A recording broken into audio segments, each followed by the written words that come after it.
इस मूवी में कुछ कहानियों को अलग अलग पार्ट में बताया गया है। इस वजह से हम पहली कहानी से स्टार्ट करते हैं। कहानी में एक राजा और रानी होते हैं। राजा अपनी वाइफ से काफी ज्यादा प्यार करता था और वो हमेशा से चाहता था कि उसकी रानी खुश रहे, लेकिन उनके साथ सबसे बड़ी बात ये थी कि रानी कभी भी माँ नहीं बन सकती और इस बात को लेकर वो हमेशा से ही उदास रहती थी। राजा पूरे किंगडम से सभी डॉक्टर को दिखा चुका था, लेकिन उसके समस्या का हल किसी के पास भी नहीं होता। अब एक दिन राजा सर्कस वालों को बुलाकर अपने राज्य में शो का आयोजन करवाते हैं ताकि वो उन्हें एंटरटेन करें और रानी का दिल भी बहल जाए। लेकिन सर्कस में आने वाले लोगों में एक औरत प्रेग्नेंट होती है और जिसे देखकर रानी का मूड खराब हो जाता है। रानी उठकर वहाँ से चली जाती है और अपने कमरे में जाकर चीजों को तोड़फोड़ करती है और फिर एक कोने में जाकर रोने लगती है। राजा रानी से बहुत ही ज्यादा प्यार करते थे और वो अपनी रानी को यकीन दिलाते हैं कि वो उसकी समस्या का जरूर हल निकालेंगे। अब अगले दिन रात में महल के अंदर एक बूढ़ा जादूगर आता है और वो राजा को कहता है कि वो उसकी हेल्प कर सकता है। राजा उससे कहता है कि तुमसे पहले भी बहुत लोग आ चुके हैं लेकिन कोई भी हेल्प नहीं कर पाया। इस बात पर वो जादूगर कहता है कि लेकिन ऐसा मैं कर सकता हूँ, बस सवाल ये है कि तुम बच्चे को पाने के लिए किस हद तक जा सकते हो। जिस बात पर राजा कहता है कि मैं बच्चा पाने के लिए आखिरी हद तक जा सकता हूँ। अब जादूगर कहता है कि मैं जानता हूँ कि ये नेचर कैसे काम करता है, पूरी दुनिया एक बैलेंस में है, लेकिन अगर तुम एक जान चाहते हो तो उसके लिए तुम्हें एक जान को सैक्रिफाइस भी करना पड़ेगा और जिस वजह से सब कुछ बैलेंस में रहेगा। अब वो लोग इस काम से एग्री हो जाते हैं और फिर राजा को वो कहता है कि उसे पानी में रहने वाले एक मॉन्स्टर का शिकार करना होगा और जिसको मारने के बाद उसके दिल को निकाल लिया जाएगा और उस दिल को एक ऐसी औरत पकाएगी जो कि अनमैरिड होने के साथ साथ वर्जिन भी हो और जिस दिल को पकने के बाद रानी को खाना होगा और उसी समय ही रानी प्रेग्नेंट हो जाएगी। उन्हें वो बच्चा किसी भी हालत में चाहिए था, इस वजह से राजा उस मॉन्स्टर को मारने के लिए निकल जाते हैं और जब वो नदी में जाते हैं तो उन्हें बहुत ही बड़ा एक व्हाइट कलर का सी मॉन्स्टर मिलता है और जब वो मॉन्स्टर सो रहा होता है राजा एक तलवार की मदद से उस मॉन्स्टर को मार देता है। लेकिन तड़पने के दौरान वो सी मॉन्स्टर राजा के ऊपर अपने पूंछ से हमला कर देता है जिस वजह से राजा भी घायल हो जाता है और बाहर आने के बाद उसकी भी मौत हो जाती है। अब उस मॉन्स्टर के दिल को निकाल लिया जाता है। अब रानी वहाँ पर आकर उस दिल को एक कपड़े में लपेटकर अपने साथ महल में ले जाती है। उन लोगों के मेड में एक ऐसी मेड थी जो कि बिल्कुल वर्जिन थी और जिसकी शादी भी नहीं हुई थी। अब उसे ऑर्डर दिया जाता है कि वो उस दिल को रानी के लिए पकाएगी। अब जब वो दिल को पका रही होती है उसे बहुत ही अजीब सा लगता है और देखते ही देखते वो पूरी तरह से प्रेग्नेंट हो जाती है। अब दिल पकने के बाद रानी भी उसे खा लेती है और रानी भी प्रेग्नेंट हो जाती है और अब इसके बाद एग्जैक्ट एक ही टाइम पर रानी और वो मेड अपने अपने बच्चे को पैदा करती है। वो दोनों बच्चे लड़के ही होते हैं। रानी अपने बच्चे का नाम एलियास रखती है और मेड अपने बच्चे का नाम जोनस रखती है। अब इसके बाद हमें 16 साल के बाद का सीन दिखाया जाता है जहाँ पर कि अब वो दोनों बच्चे बड़े हो चुके थे। रानी अपने बच्चे के साथ खेल रही होती है और वो बहुत ही ज्यादा खुश होती है और हम देखते हैं कि जो दोनों बच्चे एक ही दिन पैदा हुए थे वो दोनों बच्चे थोड़ा अलग थे। वो दोनों पूरी तरह एक जैसे दिखते थे और उनके पूरे शरीर के बाल सफेद थे और जो कि उस व्हाइट मॉन्स्टर को दर्शा रहे थे। वो दोनों बच्चे काफी अच्छे फ्रेंड थे, लेकिन महारानी को उन दोनों की दोस्ती बिल्कुल भी पसंद नहीं आती। वो अपने बेटे को समझाती है कि तुम एक राजकुमार हो और तुम्हारी दोस्ती एक नौकरानी के बेटे के साथ अच्छी बात नहीं है। लेकिन एलियास अपनी माँ की बात को बिल्कुल नहीं समझता और वो अपने फ्रेंड से हर रोज मिलने जाया करता था और उन दोनों के अंदर ये भी क्षमता थी कि वो दोनों पानी के अंदर रहकर सांस ले सकते थे और वो छिपने के लिए उसी नदी में जाया करते थे जहाँ पर कि उस मॉन्स्टर को मारा गया था। अब इसके बाद रानी उस मेड को बुलाकर उसे चेतावनी देती है कि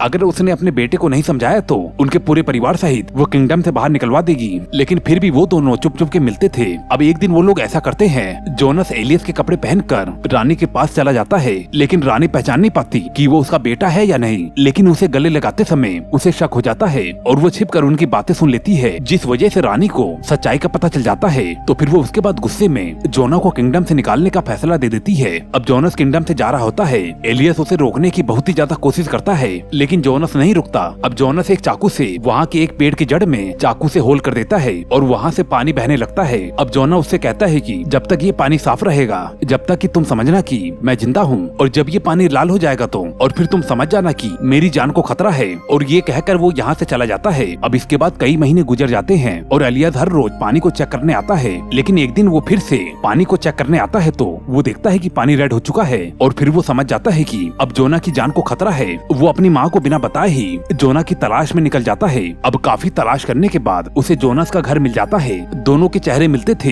इस वजह से उसके फैमिली वाले समझते हैं कि जोनस बच के वापस आ गया है और वो लोग एलियस को जोनस समझ के गले भी लगाते हैं। अब उनसे पूछने से मालूम चलता है कि जोनस 5 दिन पहले जंगल गया था, लेकिन अभी तक वो वापस नहीं आया। और फिर एलियस अपने घोड़े से जोनस को खोजने के लिए जंगल चला जाता है और यहाँ पर रानी को अपने बेटे की बहुत ही ज्यादा चिंता हो रही थी। वो हर जगह उसकी तलाश करवाती है, लेकिन उसे उसका बेटा कहीं नहीं मिलता। और फिर वो हार मानकर उसी बूढ़े जादूगर को बुलाती है और इस बार वो बूढ़ा जादूगर उससे वही बात बोलता है कि जान के बदले जान देनी होगी, तभी तुम्हें तुम्हारा बेटा मिलेगा। इस बात के लिए रानी मान जाती है। अब हम देखते हैं कि जंगल में जोनास कहीं पर फंसा हुआ था और वो जख्मी भी था, जिस वजह से वो चल भी नहीं पा रहा था। और तभी उसके ऊपर एक उड़ने वाला मोस्टर हमला कर देता है और उसे जान से मारने की कोशिश करता है। अब जोनास की चीखों को सुनकर एलियस उसके पास पहुंच जाता है। इससे पहले कि मोस्टर उन्हें मारता, वो अपनी तलवार से उस मोस्टर को मार देता है। अब इसके बाद हमें ये मालूम चलता है कि वो फ्लाइंग मोस्टर उसकी माँ ही थी। इसका मतलब जान के बदले जान, उसने अपनी जान देकर अपने बेटे को बचा लिया। अब इसके बाद जोना की जान तो बच जाती है और इसके साथ ही एलियस किंगडम का राजा बन जाता है। अब यहीं पर ही स्टोरी नंबर 1 का दी एंड हो जाता है।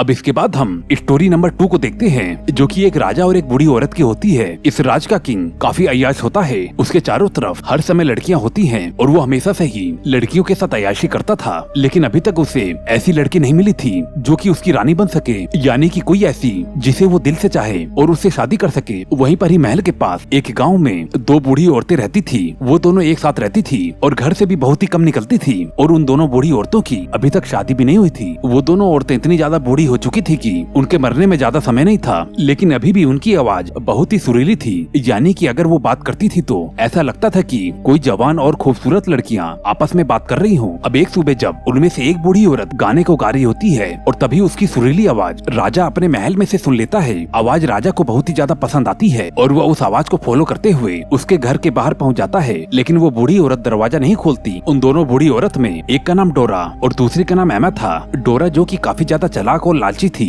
वहीं दूसरी तरफ एमा बहुत ही सीधी और डरी हुई रहती थी। और जब डोरा देखती है कि किंग उसके दरवाजे पर है तो फिर उसके मन में राजा से धन ऐंठने का लालच आ जाता है। वो किंग को अंदर से ही कहती है कि आप एक हफ्ते बाद आना और मैं आपको अपनी बॉडी का एक पार्ट दिखाऊंगी। ये सुनकर किंग को लगता है कि शायद उसे उसका प्यार मिल गया है, लेकिन किंग को क्या मालूम है कि वो जिससे प्यार कर बैठा है वो दोनों बूढ़ी औरतें हैं। उम्र ढलने की वजह से उन दोनों बूढ़ी औरतों की स्किन भी लटक चुकी थी, लेकिन अब वो दोनों बहुत ही ज्यादा कोशिश करती हैं कि उनकी फिंगर जवान लड़की की तरह हो जाए। डोरा अपने फिंगर पर एक हफ्ते तक हार्प लगाती है, लेकिन वो देखती है उससे कोई भी फायदा नहीं होता। उसकी उंगली और भी ज्यादा खराब हो चुकी होती है। लेकिन वहीं दूसरी तरफ एमा को देखते हैं, जिसने कि एक हफ्ते तक अपने फिंगर को अपने मुंह में रखा था और जिस वजह से उसकी उंगली काफी सॉफ्ट हो जाती है। और तभी राजा उनके दरवाजे पर आ जाता है और उससे उसके बॉडी पार्ट को देखने के लिए कहता है। डोरा जो कि काफी ज्यादा चालाक थी, वो अपनी उंगली के बजाय एमा की उंगली पकड़कर दिखा देती है। अब किंग उसकी उंगली को देखकर खुद के ऊपर कंट्रोल नहीं कर पा रहा था और अब उसके अंदर उसको देखने की और भी चाहत बढ़ जाती है। लेकिन वो दोनों जानती थी कि अगर किंग को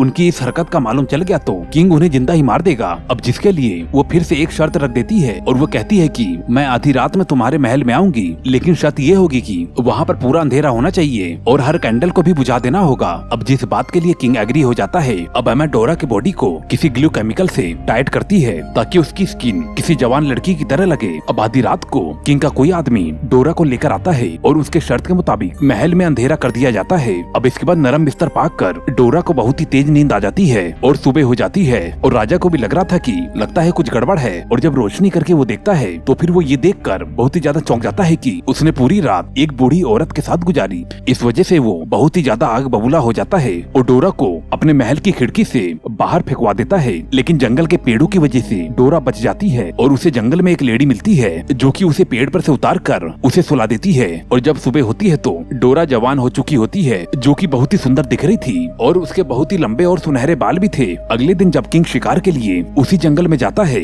और वो डोरा को देख लेता है, जिसे कि एक ही नजर में डोरा से प्यार हो जाता है और उसे अपने महल में ले आता है। फिर उसके बाद वो उसे अपनी रानी बनाने का डिसीजन ले लेता है। डोरा इस बात से बिल्कुल अनजान थी कि वो इस तरह से जवान कैसे बनी, लेकिन वो अपने सिस्टर एमा के बारे में अभी भी सोचती है और उसे अपने मैरिज का इनविटेशन भी भेजती है। अब यहाँ पर एमा को भी अंदाजा नहीं था कि उसकी सिस्टर एक जवान लड़की बन चुकी है। डोरा अपनी बहन को एक ड्रेस भी भिजवाती है जो कि काफी महंगा होता है। एमा उस ड्रेस को पहनकर शादी में आती है और फिर उसके बाद डोरा उसे बुलाकर अपनी सारी सच्चाई बता देती है और वो भी कहती है कि उसे भी अपनी बहन जैसे जवान दिखना है। और जब एमा अपनी बहन डोरा से पूछती है कि वो जवान कैसे बनी, तो फिर डोरा मजाक में कहती है कि मैंने अपनी बॉडी की स्किन को उतार दिया। लेकिन एमा इस बात को सच मान लेती है और फिर वो इसके बाद एक लोहार के पास जाती है और वो उसे अपना महंगा ड्रेस और नेकलेस देकर अपनी चमड़ी को उतार कर जवान बनाने के लिए कहती है। अब लोहार उसे जंगल में ले जाकर एक पेड़ से टाइट बांध देता है और अपनी नोकीली हथियार से उसके पूरे बॉडी के स्किन को उतार देता है। अब डोरा उसी जख्मी हालत में वापस अपने घर आती है और जहाँ पर की पहुंचकर वो मर जाती है। अब यहाँ पर दूसरी तरफ उसकी बहन डोरा का भी मैजिक ज्यादा देर तक नहीं चलता और अब वो भी फिर से बूढ़ी होना स्टार्ट हो जाती है। और जब वो अपने आप को देखती है कि वो धीरे धीरे बूढ़ी होती जा रही है और तब वो राजा के पास से भाग जाती है और थोड़ी ही देर में वो अपने असली एज में वापस आ जाती है और वो पूरी तरह से फिर से एक बूढ़ी औरत बन जाती है। और ये दूसरी स्टोरी भी यहीं पर ही खत्म होती है। अब दोस्तों इसके बाद स्टोरी नंबर 3 स्टार्ट होती है। किंगडम के एक राजा को देखते हैं। राजा बहुत ही अजीब होता है। उसके रानी की डेथ काफी अरसे पहले ही हो चुकी थी और वायलेट नाम की उसकी एक बेटी भी थी, लेकिन वो अपनी बेटी पर ज्यादा ध्यान नहीं देता था। अब एक दिन वो देखता है कि उसके हाथ में एक पैरासाइट इंसेक्ट है जो कि खून पीता है।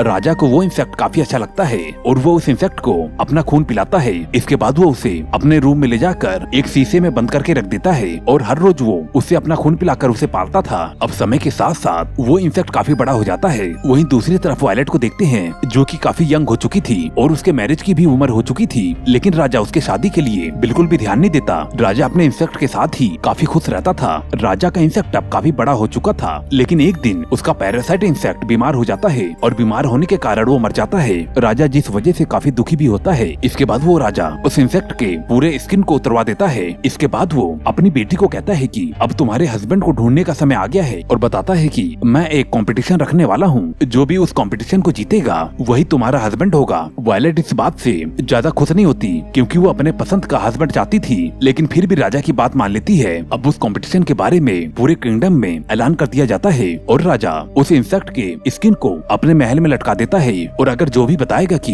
ये किसकी स्किन है वो जीत जाएगा और वायलेट को ले जाएगा। बहुत से हैंडसम लोग बताने की कोशिश करते हैं, लेकिन कोई भी सही जवाब नहीं दे पाता। इसके बाद महल में एक जंगली शैतान आता है जिसे देखकर राजकुमारी बहुत ही घबरा जाती है और राजा को इशारा करके मना करती है, लेकिन राजा उसकी नहीं सुनता और उसे कंपटीशन में शामिल कर देता है। इस दानव के पास ऐसी एबिलिटी थी कि वो किसी चीज को भी सूंघ कर बता देता था और यहाँ पर वो यही करता है, वो उस इंसेक्ट का नाम बता देता है। अब राजा हैरान हो जाता है कि इसने सही जवाब दे दिया है। वायलेट इस जानवर से शादी नहीं करना चाहती थी और तभी वो यहाँ से भागकर महल की छत के ऊपर चली जाती है और सुसाइड करने की कोशिश करती है, लेकिन राजा वहाँ पर पहुंचकर उसे समझाने की बहुत ही कोशिश करता है और अपनी बेटी से कहता है कि मैंने जवान दे दिया है और मैं जवान से नहीं मुकरता। राजकुमारी अपने फादर को कहती है कि तुम किस तरह के पिता हो, तुम अपने बेटी की खुशियों को उजाड़ रहे हो, लेकिन मजबूरन ही राजा अपनी बेटी को समझाकर उस दानव के हवाले कर देता है। वो दानव राजकुमारी को पकड़कर जबरदस्ती ही दूर ऊंचे पहाड़ों में ले जाता है। वहाँ पर वायलेट काफी दिनों तक रोती रहती है और जब एक दिन वो दानव शिकार के लिए जाता है और तभी वायलेट दूसरे पहाड़ पर एक औरत को देखती है और वो उस औरत से मदद की गुहार लगाती है। वायलेट उस औरत को बताती है कि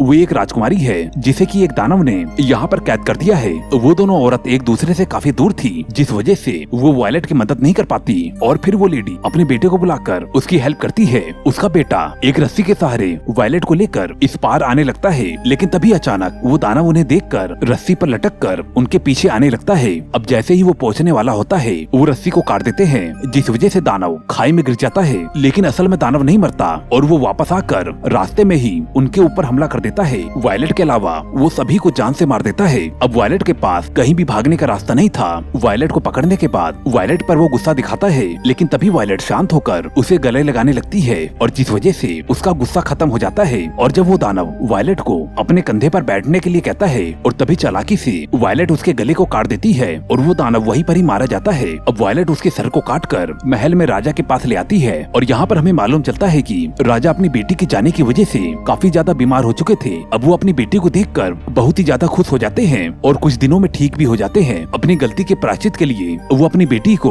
उस किंगडम की रानी बना देता है और यहाँ पर वायलेट की क्राउन सेरेमनी होती है। और दोस्तों इसी के साथ ये स्टोरी यहीं पर खत्म हो जाती है। आपको ये कहानी कैसी लगी हमें कमेंट करके जरूर बताएं और दोस्तों जाते जाते चैनल को सब्सक्राइब करके मुझे अपना सपोर्ट जरूर दे। मैं मिलता हूँ आपको अगली